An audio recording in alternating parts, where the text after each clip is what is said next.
My name is Everett Turner, and I'm 76 years old. At my son's 50th birthday party, in front of 300 guests, he thanked the one man who believed in him from day one, and then he said a name that wasn't mine.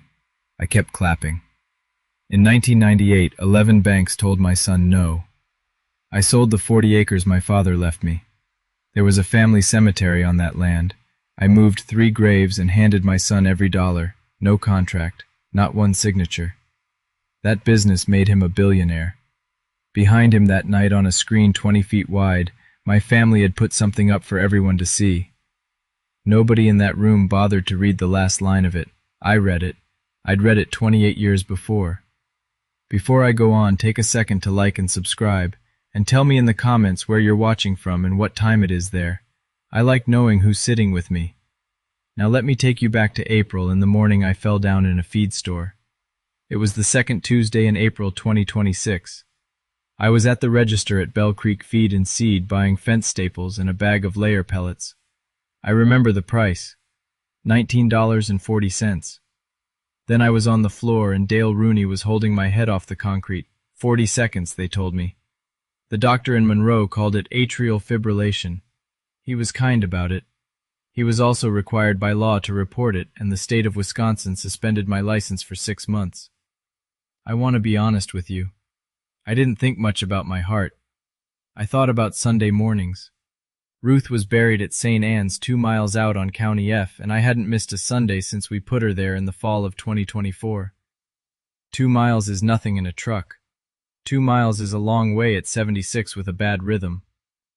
Claire came out within 48 hours, my daughter-in-law. She brought a coffee cake and a folder.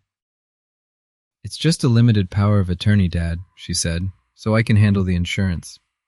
She said the word just twice. I noticed that later, not then.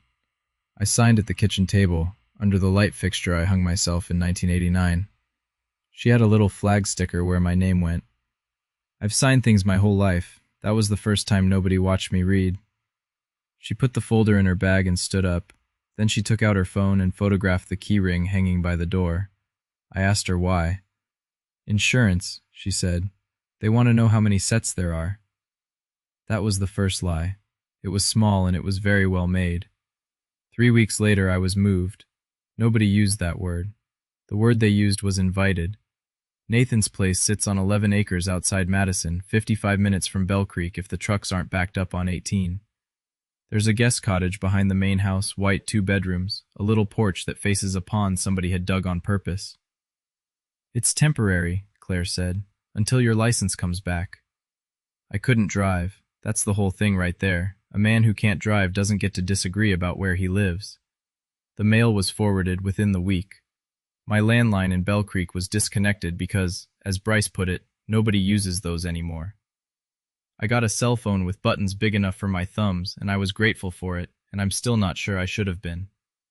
I brought 3 things. Our wedding photograph in the frame Ruth picked, my toolbox, the red one with my father's initials stamped in the lid, and a cardboard box with 1998 written on the side in black marker, in my handwriting, which has gotten worse. Claire looked at the box for a long moment while I was setting it down. "I can have all that digitized for you," she said. "Scanned, cloud storage, it's safer." "It stays under my bed, Claire," I said. "It's not a filing project. It's my life." She smiled. She has a very good smile. She said, "Of course," and she went out and closed the door softly, the way you close a door on somebody who's sleeping. I pushed the box under the bed with my foot. I've asked myself 100 times why a woman that busy stood that long looking at an old cardboard box. She already knew what was in it. I should tell you about what my son built because I'm proud of it and because I don't want you thinking this story is sour from the start. Ridgeline Cold Chain, 4,000 employees, 19 refrigerated warehouses across 5 states. If you bought milk in the Midwest last week, there's a fair chance one of Nathan's trucks touched it. He was on the cover of a trade magazine in February, standing in front of a loading dock with his arms crossed, and I bought 4 copies at the drugstore and gave 3 away. That's my boy. I said it out loud in the checkout line like a fool. Dee Whitaker still works there, Dolores, but nobody's called her that since Carter. She was employee number 1, a dispatcher in a rented office with a space heater, and she's 68 now and runs a department. She calls me every couple weeks and complains about people half her age. And my granddaughter Maddie was there that summer, 19, interning in the communications group, wearing a lanyard like it was jewelry. In the lobby of the headquarters building there's a wall. Brushed steel letters, Our Beginning. Under it, one photograph from 1998. Me on the left, Nathan on the right, a used reefer truck between us with the paint flaking off the door. Dee took that picture with a disposable camera. I'd stood in front of that wall maybe 40 times. It never got old. Maddie mentioned it over dinner, mouthful, not thinking anything of it. Oh, Grandpa, I think they redid the wall last week. Redid it? How? She shrugged. New frames, marketing's doing a whole thing. I said that sounded fine. New frames, cleaning it up. I let it go for 11 days. I've thought about those 11 days a great deal. Now go back with me to 1998. Nathan was 22. He'd typed a business plan on his mother's typewriter, 14 pages, and there were 3 places where he'd painted over a mistake and typed it again. The idea was simple. The big carriers wouldn't stop at small operations. Little dairies, one-truck butchers, orchards out past the county line. Nathan wanted to run refrigerated routes for people the big trucks drove past. He went to 11 banks. He wore my sport coat. It didn't fit him in the shoulders. 11 no's. No collateral. No credit history. Sector's too volatile. Come back when you've got 3 years of statements. Which is a fine thing to tell a man who's trying to get to year 1. The last letter came March 6th. First Cattleman's Bank of Greene County. 3 paragraphs on cream-colored stock. The first 2 paragraphs were ordinary. The third one didn't have to be there.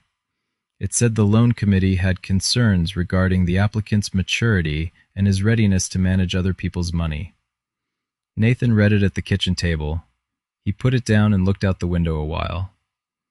"Dad," he said, "maybe they're right about me." I picked up the letter and folded it in quarters and put it in my shirt pocket. 11 strangers took 20 minutes each, I said. I've had 22 years. He laughed at that. It was a wet, ugly laugh, but it was a laugh.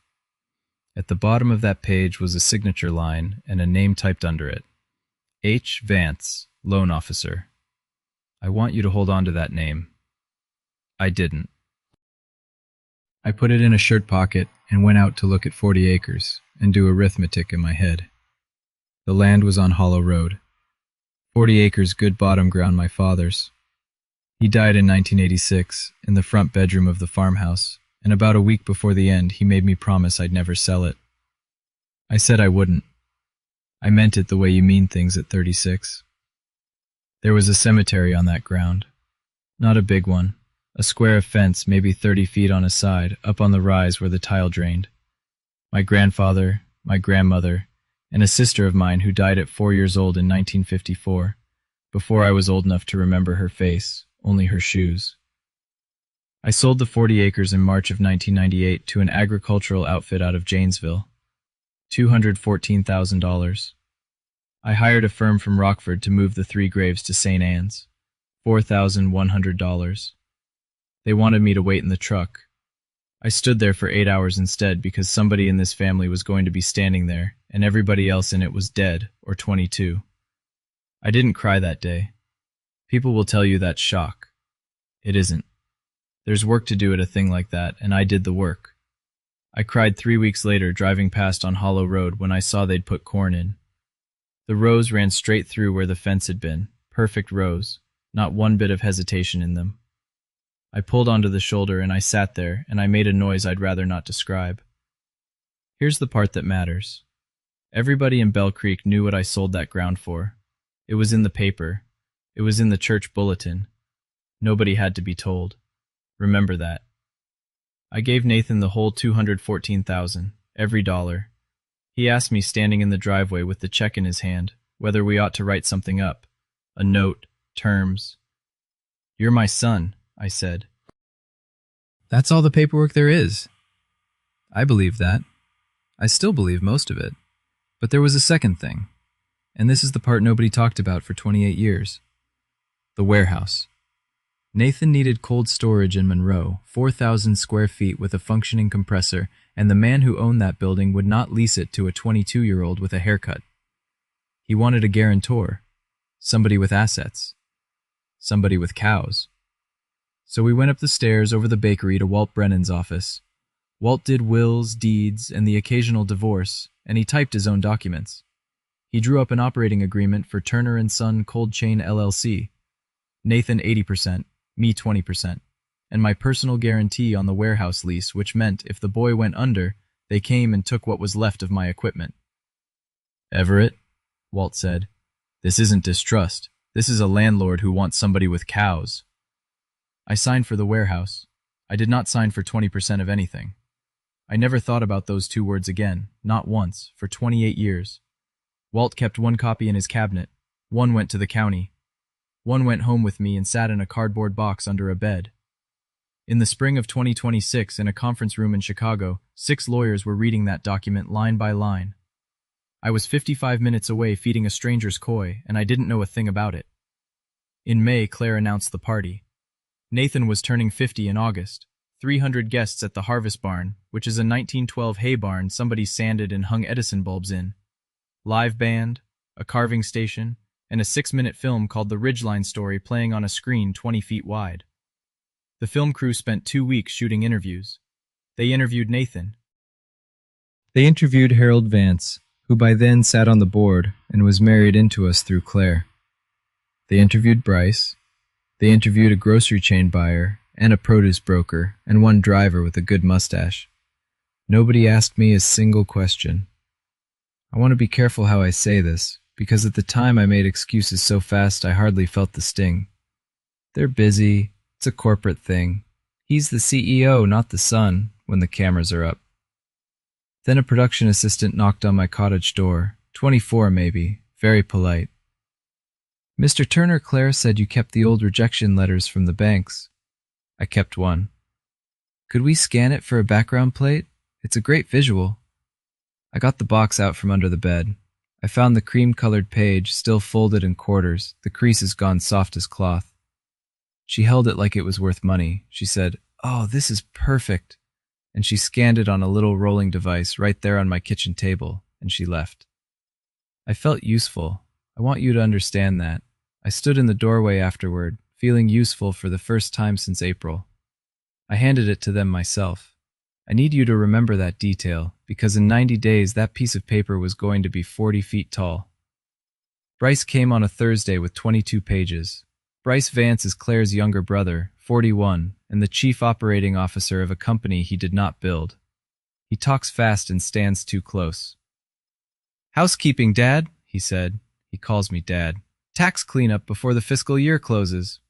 He put the stack on my kitchen table and set a pen on top of it crossways like a lid. "Where do I sign?" "Page 19. There's a flag."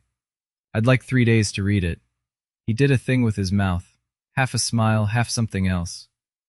"Dad, you don't remember what you had for lunch last Tuesday." I remembered exactly. Egg salad and a nectarine that wasn't ripe. I didn't tell him. You don't defend yourself against that. Defending yourself against that is how you lose. I read while he stood there breathing. Page 1 definitions, page 2 recitals, page 3 more definitions, page 4 had a sentence in it that I read twice and then a third time. The undersigned releases any and all claims to membership, interest, equity, or distributions. I put the pen down on the tablecloth, Ruth's tablecloth, the one with the little blue windmills. "I'll want the 3 days." Bryce picked up the stack and squared the edges against the table, hard 3 times. Bang, bang, bang. "Everyone else has signed already," he said. "You're the last man holding up $1 billion deal." He got to his truck before I moved. $1 billion. That was the first time I'd heard a number attached to any of this. And I stood in my kitchen and asked myself a question I couldn't answer. Why does a man who can't drive have a signature worth that much? It took me 3 nights to get 6 minutes with my son. He came home at 10:20 on Wednesday. I'd been sitting on the cottage steps since 8, and I walked over when the headlights swung across the pond. Nathan looked bad. I need to say that fairly. He'd lost weight in his face and gained it everywhere else, and there was a gray in him that wasn't hair. He put his bag down on the garage floor and didn't take his coat off. "Bryce brought me papers." "I know." Page 4 says I'm giving something up. I'd like to know what. He rubbed his eyes with the flats of his fingers. It's boilerplate, Dad. It's not boilerplate if you need it before Monday. Nobody said Monday. Bryce said $1 billion. That landed. He looked at the wall behind me for a second. I'll look at it, he said. I promise. There's a lot happening. His phone lit up on the workbench. He turned it face down, which I appreciated, and then he picked it up anyway, which I understood. I'm not asking for money, son, I said. I'm asking for 10 minutes and the truth. You'll get both. He was already walking. At the door to the mudroom, he stopped and he said the thing that put a cold hand on the back of my neck. Harold's been caring a lot for me lately. Then the door shut and the motion light went off, and I stood in the dark garage with a smell of cut grass and gasoline. Harold. I knew that name from somewhere that had nothing to do with weddings or board meetings, and it took me 11 days to find it. Dee called me on a Saturday morning while I was burning toast. Everett, are you sitting? I'm standing at a toaster. Then keep standing. They changed the wall. She'd walked through the lobby Friday with a delivery man and stopped so fast he ran his cart into her heel. The photograph was still up. That's the part that took me a minute. They hadn't taken it down. They'd cropped it. Same truck, same flaking paint on the door, same Nathan 22 squinting into the sun with his hands on his hips like he owned the county. I was gone. Not blurred, not shadowed. The frame simply started 4 inches to the right of where I had been standing, and my shoulder wasn't even in it. And under the picture, new brass letters, a new caption. With early guidance from banking veteran Harold Vance. Dee's voice went hard. I've known that voice since 1998, and it's the voice she uses on carriers who miss a window. I took that picture, Everett. I know who was standing on the left. Maybe it's a design decision. It's a decision, all right. She let that sit. They didn't delete you, they cropped you. That takes a person, a mouse, and about 10 seconds of not caring. I said something to get off the phone. I don't remember what. Then I sat down on a kitchen chair in a stranger's guest cottage, and I looked at a plate of black toast for a good long while. Deleting is an accident. Deleting is a hard drive failing. Cropping is a man leaning in toward a screen and dragging a little box around what he wants to keep. Somebody had drawn a box, and I wasn't in it. I asked Maddie to drive me to the headquarters on a Tuesday. She had a used Corolla with a dent in the tailgate and a graduation tassel on the mirror.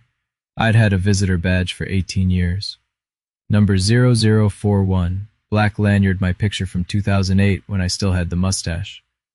The girl at the desk swiped it twice and turned it over and swiped it again.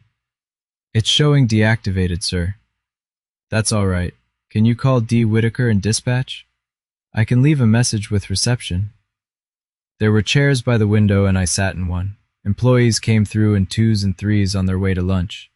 A few looked at me. One young man in a Ridgeline polo held the door for me on his way out, then realized I wasn't leaving and let it close.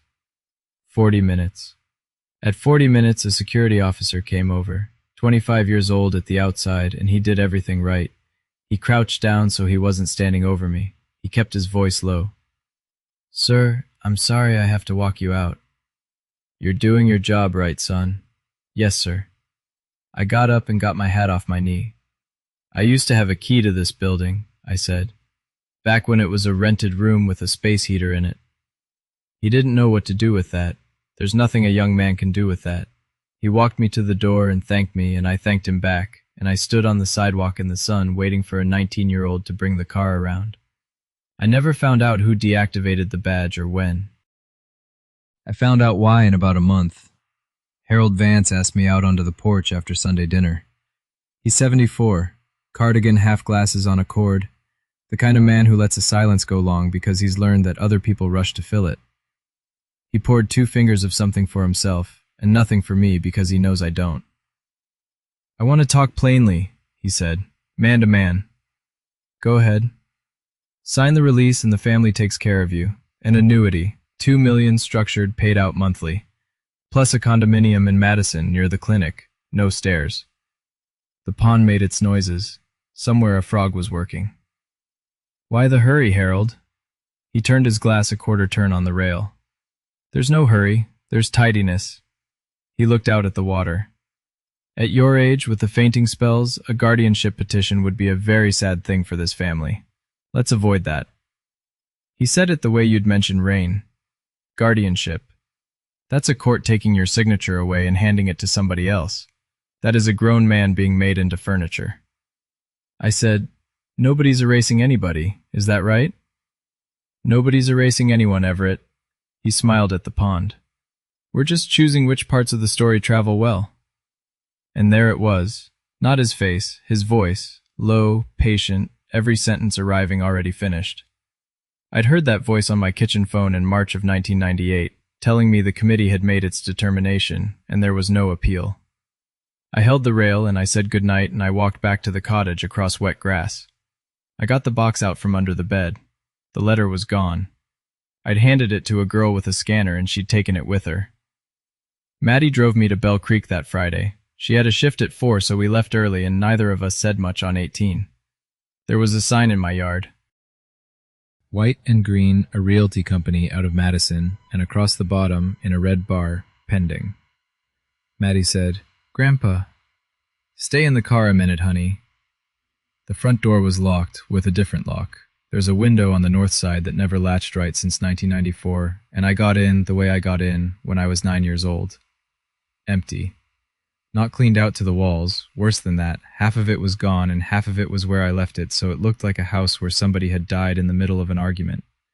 The kitchen chairs were there, the table wasn't. Ruth's windmill tablecloth was folded on the counter with dust on the folds. I went to the back bedroom and got down on my knees and reached under the bed. Nothing but carpet. The box was gone.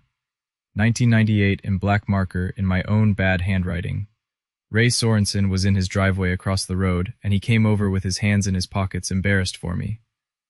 Truck came 3 weeks ago, Ev. 2 men, woman in a white coat pointing. Thank you, Ray. I sat down on the front step. I poured that step myself in 1991, and I wrote the year in the wet corner with a nail, and it's still there. A power of attorney for insurance paperwork. That's what she called it. Turns out that piece of paper was big enough to sell a house I was born in.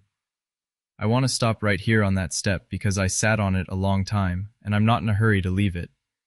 If you've ever come home and found your own life packed into somebody else's truck, then you already know exactly what my hands were doing. So do me a favor. Put the name of the town you grew up in down in the comments. Just the town. I want to see how many of us there are. And if you're still with me, hit subscribe. There's a letter coming, and I need you to remember the signature on it. All right. Back to the step, and to my granddaughter, who was about to hand me a laptop. Maddie sent me the rough cut on a Wednesday. She shouldn't have. It was an internal link, and she was an intern, and she sent it anyway, and I've never asked her why, in case the answer is that she was ashamed of us. 6 minutes. Piano under the whole thing. At 2 minutes and 14 seconds, Harold Vance is sitting in a library that isn't his, in front of books he didn't buy. I was the only one who saw it in that boy, he says. The only one. At 2 minutes and 31 seconds, the picture changes. They'd built the shot beautifully, I'll give them that. A slow push-in on a piece of cream-colored paper filling the frame, the creases showing where it had been folded in quarters for 28 years. First Cattleman's Bank of Greene County, March 6th, 1998. The camera drifts down the page, past the paragraph about collateral, past the sentence about the applicant's maturity, down to the bottom where there's a signature in blue ink and a typed name under it. H. Vance, loan officer. I stopped the video. I sat in a lawn chair in a guest cottage and I put my face about 10 inches from the screen and I read it 4 times. The man being thanked for believing in my son is the man who wrote that he wouldn't, and they had put it in the film. Nobody had looked. Nobody in that whole department had scrolled to the bottom of the page because the bottom of the page wasn't the point. The point was the texture. Maddie was in the doorway with a Coke. Grandpa, why is your face doing that? In 11 weeks, 300 people were going to watch that letter go 20 feet tall, and not one of them was going to read the last line, unless somebody asked them to. Walt Brennan is 71 and still keeps his office above the bakery, which means every document in that building smells faintly of cardamom. He pulled the file himself. Metal cabinet, 3rd drawer, a folder, gone soft at the corners. Turner & Son, Cold Chain LLC. Organized March 1998, filed with the state, recorded with the county. Now, Walt said, here's what I've been chewing on since you called. He laid 2 pages side by side. In 2007, Nathan restructured. Holding company, operating subsidiaries, the whole apparatus. Standard. All right. The old LLC was never properly dissolved, and there's no assignment from you. Not a transfer, not a redemption, not a signature. The membership interest just rolled. He tapped the page twice. 20% of an entity that got folded into a company now valued at $3.4 billion. I sat there and listened to a mixer running downstairs. Walt, I said, I never wanted that. I know it. So why does anybody care now? He took his glasses off. Because somebody's buying them. And when somebody buys a company, their lawyers go through every drawer looking for exactly one thing. A person who might show up later and say, that's partly mine. He put the glasses back on. You're the undocumented promise, Everett. You're the thing that kills a deal. And the whole ugly shape of it came clear on a Tuesday morning over a bakery. They didn't crop me out of a photograph because Harold wanted a nicer story. They cropped me out because a room full of attorneys in Chicago had found my name in a filing cabinet. And a forgotten founder is a great deal easier to get a signature from than a celebrated one. Walt said it better than I could. They didn't forget you. Their lawyers found you. That's a different kind of quiet. Nathan came to the cottage at 11 o'clock at night 6 weeks after the last time he'd stood in a room with me. He sat on the arm of the couch. He didn't take his coat off. That man has not taken a coat off in my presence in 4 years. You've talked to Walt Brennan, he said. I have. Then you know. I know the paperwork. I'd like to hear the rest from you. And he told me. All of it fast, the way you pull a splinter. Northline is buying them. $3.4 billion signing in August. The banks have covenants, and the covenants have triggers, and if the deal slips past September, the whole financing stack starts coming apart. 4,000 people. 60 of them in Greene County. Item 41, he said, on the disclosure schedule. It says potential undocumented membership interest E. Turner. That's my name in a list of problems. Yes, and the film, he looked at the floor for a long time. It was easier to let Harold say it than to explain why my own father owns 20%. There it is. That's the sentence. I've turned it over so many nights it's gone smooth. Then my son, who is 50 years old and worth more money than our whole township, put his hands over his face and cried in a rented lawn chair. He said he'd meant to fix it in 2007. He told the lawyer to leave it, they'd handle it later. He said later 3 times across 19 years until later turned into never. He said Harold has Claire and Claire has him, and he doesn't know how to be in that house and be honest at the same time. I didn't comfort him. God forgive me, I wanted to. I never wanted 20%, Nathan, I said. I wanted to be in the photograph. Claire came at 10 the next morning with a coffee cake, same brand as April. I noticed that, and I found it almost funny. She sat down without being asked and folded her hands. I need you to sign before the party. And if I don't, then there's no seat for you, she said it gently. 300 people, Dad. It would be strange to have you there in the middle of a legal dispute. There's no dispute. I haven't done anything. And Maddie needs to focus on her semester. She smoothed her skirt. She's been distracted, driving all over the state. I set my cup down carefully so I wouldn't set it down hard. Say that part again? I said my daughter has schoolwork. You said it the other way the first time. Her eyes went bright and wet in about 2 seconds, which is a skill.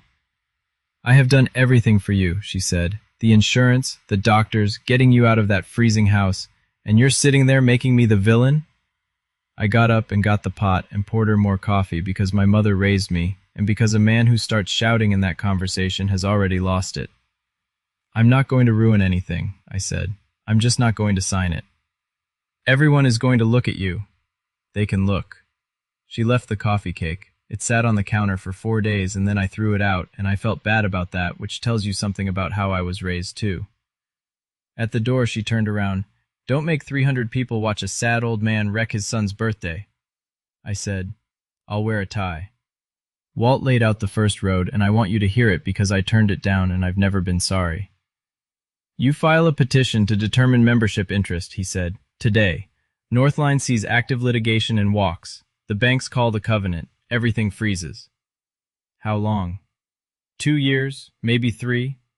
And the warehouses? He didn't dress it up. They'd shed people. Monroe first, probably. That's 60 jobs in a county with one grocery store. I thought about Dee Whitaker, 68, 4 years off Medicare eligibility for her husband. I thought about a young man in a Ridgeline polo who let a door close on me and looked sick about it afterward.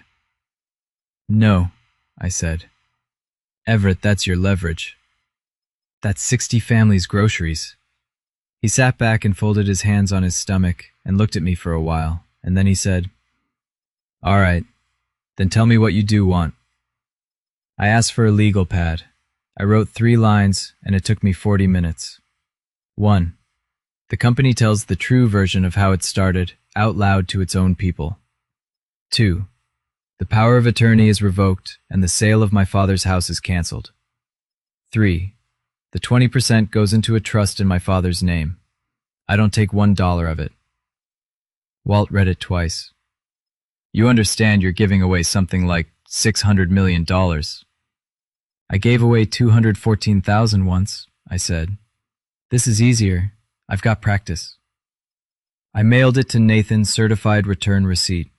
He signed for it at 10:42 on a Tuesday morning. I have the little green card in a drawer. He never answered. The invitation came 11 days before the party, and it came by mail, which I thought was a nice touch until I opened it. E. Turner, Table 27. Table 27 is against the wall by the kitchen doors. Dee got hold of the seating chart and told me who else was back there. 2 men from a packaging vendor and somebody's aunt. Harold Vance was at table 1 on my son's left. Dee called me the Thursday before. Rebecca Hollis is coming. Who is that? General Counsel, Northline, the buyer. A pause. Everett, the buyer's lawyer, does not come to a birthday party for the cake. They're signing Monday morning. She's flying in to shake hands and watch the room.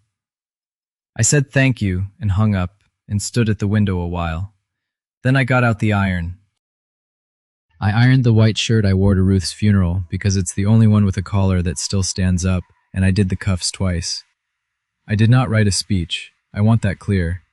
I've read that people expect an old man to have a speech folded in his pocket, and there was nothing in my pocket that night but a handkerchief. What I had was one question. 6 words. I stood in front of the bathroom mirror in that cottage, and I said it out loud 11 times until my voice quit doing the thing it does.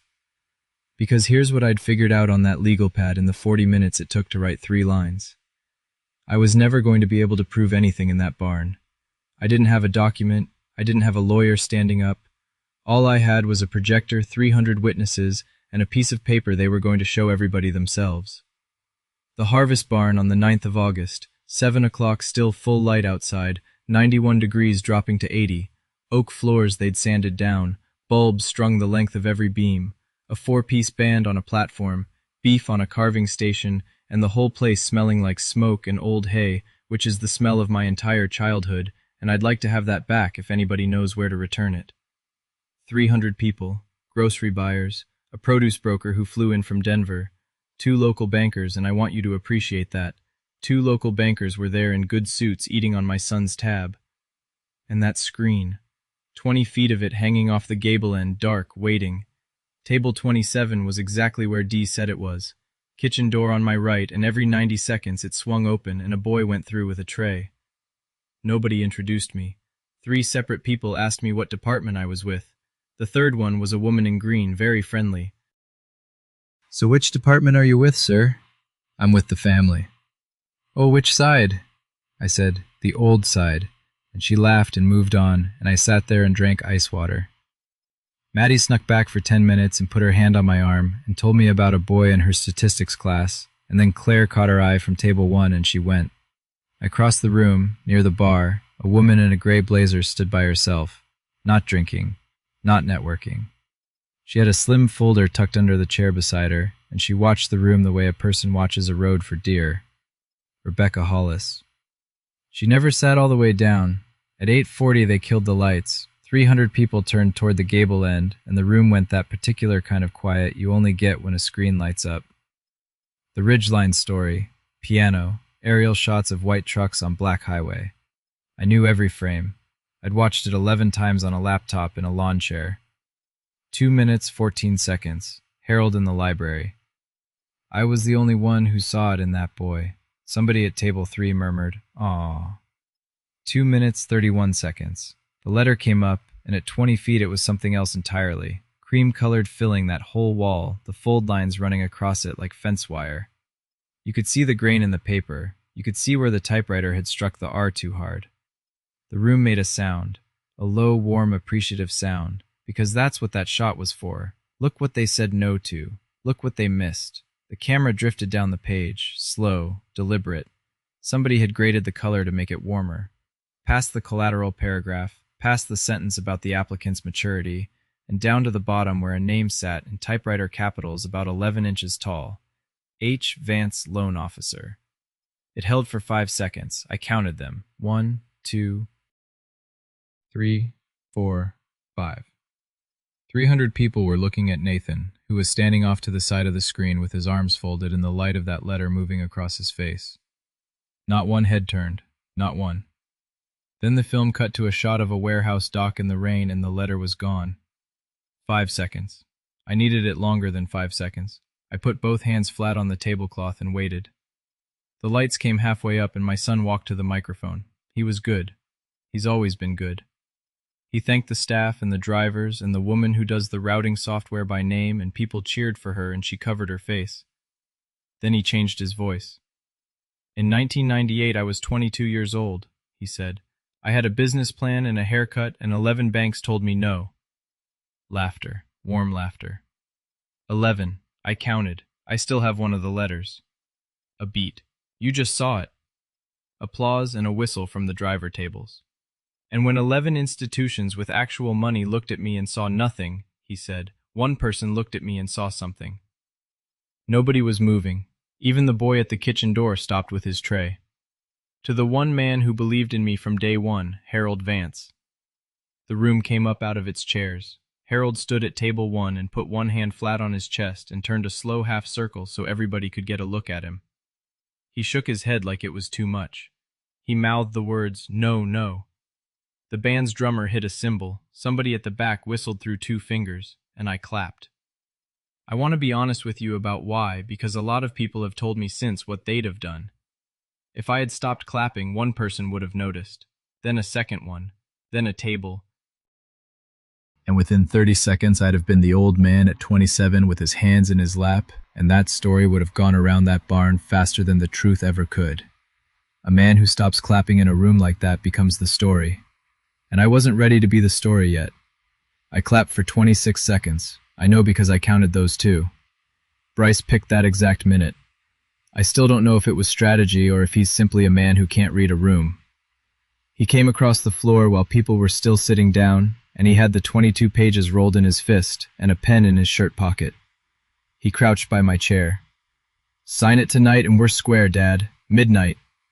He flattened the stack on the tablecloth in front of my plate and laid the pen across it.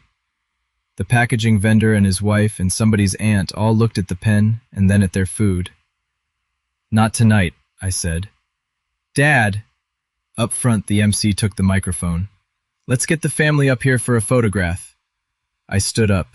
I want to be accurate about this. Nobody stopped me, and I've thought about why. Because stopping a 76-year-old man from walking toward his own son's birthday cake in front of 300 people looks worse than anything he could possibly do when he gets there. I went up the 2 steps. Nathan's face changed. Claire started to rise and then didn't. The MC handed me the microphone because I was old, and it was a party, and that's what you do. I didn't say a word about Harold. I didn't say a word about the wall or the house or the box under the bed. I looked out past the lights to the sound table where a young man in a headset was standing very still. "Would you go back 1 slide, please?" Nothing happened for about 3 seconds. Then it did.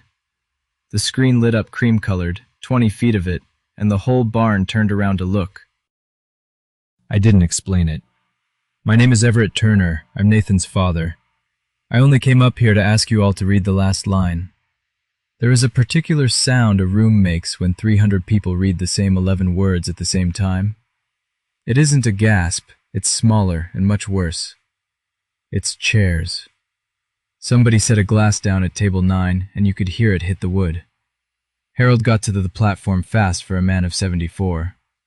He put his hand out for the microphone and turned to the room with his other palm up, patiently reasonable. "Folks, he's not well. Let's get him somewhere he can sit down." And a woman in a gray blazer stood up in the middle of the floor. She didn't raise her voice. She didn't have to. Her voice was flat and procedural, and it went through that barn like a nail. "Sir, are you the E. Turner listed as a 20% member in the 1998 operating agreement?" 300 heads turned to her, then back to me. "Yes, ma'am. Item 41 on our disclosure schedule. I couldn't tell you the number, but that's me." And then Dee Whitaker stood up at table 19 with her napkin still in her hand. "I took the photograph on that wall," she said. "The one in the lobby. He's standing on the left of it, and I've got the original in my desk." Harold said, "This is a private family matter." I said, "You made it a slideshow, Harold. I only asked them to finish reading it." Nathan hadn't moved. He was 6 feet from me, and he was looking at me the way he looked at me in a driveway in 1998, and I couldn't do a thing with it. Rebecca Hollis closed her folder, walked out the sliding barn door, and got on the phone. That's what a $3.4 billion deal sounds like when it stops. It sounds like a barn door on a track. The first thing that happened was nothing at all, for about 9 hours. Then Northline sent a letter suspending the transaction for 90 days pending resolution of Item 41. 4 people at that party had their phones up during the last 2 minutes. None of them posted anything, which surprised me until I understood that people who go to parties like that don't post. It was a driver who did it. Gil Fontaine retired 31 years behind the wheel. He went home and dug through a shoebox and found his own copy of that 1998 photograph uncropped, and he put it on the Bell Creek community page with 4 words underneath. "That's Everett on the left. 41,000 shares in 3 days. My neighbors did that, not the internet. Greene County did that." Claire sent me a text 600 words long. I read the first line, which was, "I'm disappointed in you," and the last line, which was, "We only ever tried to protect you," and I put the phone face down on the counter. Harold called twice. I didn't pick up. Nathan didn't call at all, and that was the one that sat on my chest. And here's the strange part. I went to bed at 9 o'clock that night, and I slept 8 hours straight for the first time since April. It wasn't triumph. I want to be careful with that word because there was no triumph in any of it. There's no version of that night where a man wins. It was that I'd stopped pretending. For 5 months I had been getting up every morning and putting on a face for people who had already decided what I was. I set that down in a barn in front of 300 people, and it turns out that thing was heavy. The board met on Wednesday. 2 independent directors had spent the weekend reading, and they came in asking about the power of attorney, the badge deactivation, the listing on a house in Bell Creek, and a release agreement pushed at a shareholder across a dinner plate in front of witnesses. Harold Vance resigned as vice chairman Thursday morning. The statement said health. His advisory contract, $8 million a year, terminated with it. Marketing pulled him out of every piece of collateral in about a day, which tells you how fast that department can work when it wants to. Bryce was suspended 60 days pending review. He'd done the one thing you can't do, which is commit your bad judgment in front of a packaging vendor and somebody's aunt. The power of attorney was revoked on Friday. The listing was withdrawn.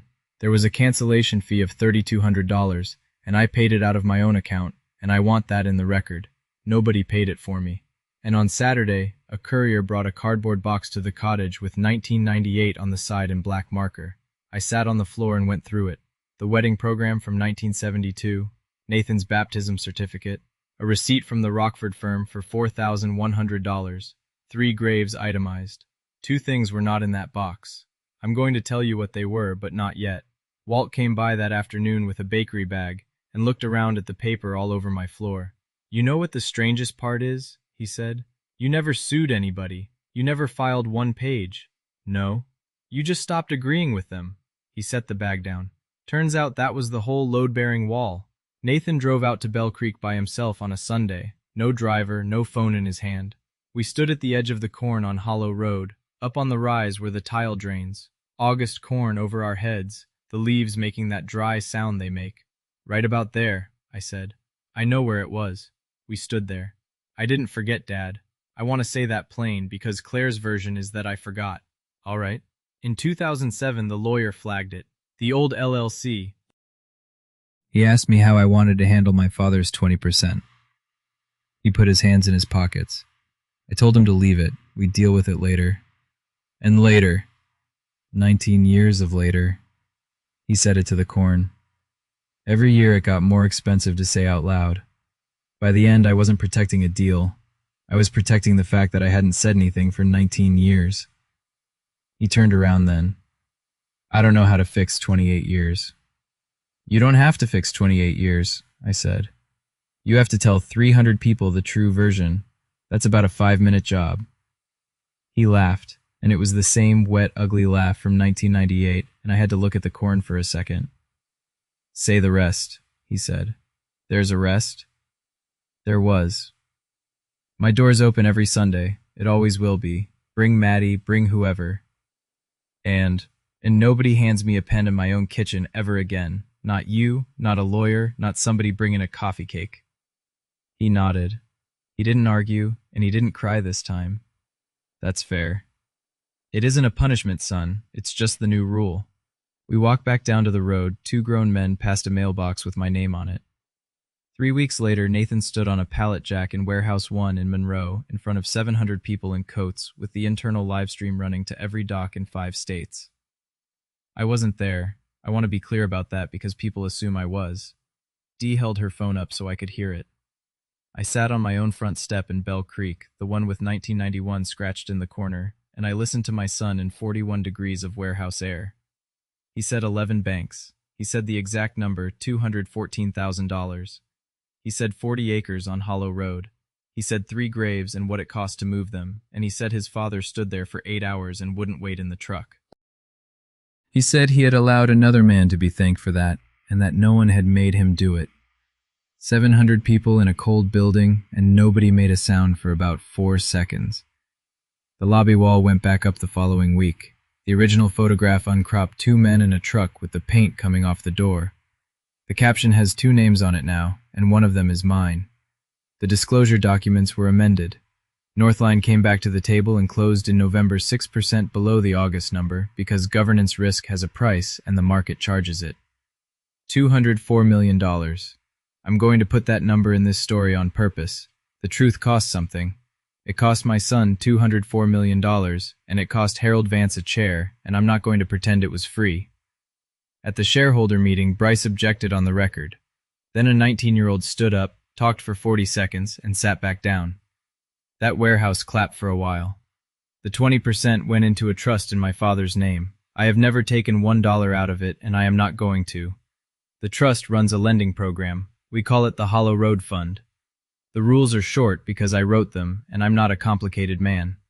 Loans up to $40,000, no collateral, applicants under 30 in 4 agricultural counties in southern Wisconsin. And one requirement that made the lawyers unhappy. You have to have been turned down by at least 3 banks. You bring the letters. That's the application. Whatever else you've got, bring that. There's one condition I insisted on, and they gave it to me because I'm an old man and it was cheaper than arguing. Every approved applicant gets a letter handwritten from me. Not typed, not signed by a machine. I wrote 60 of them the first year. My hand hurts. It's the best hurt I've had in a decade. Now, those 2 things missing from the box. The 1998 photograph uncropped, and Walt's original operating agreement, the one he typed himself above the bakery.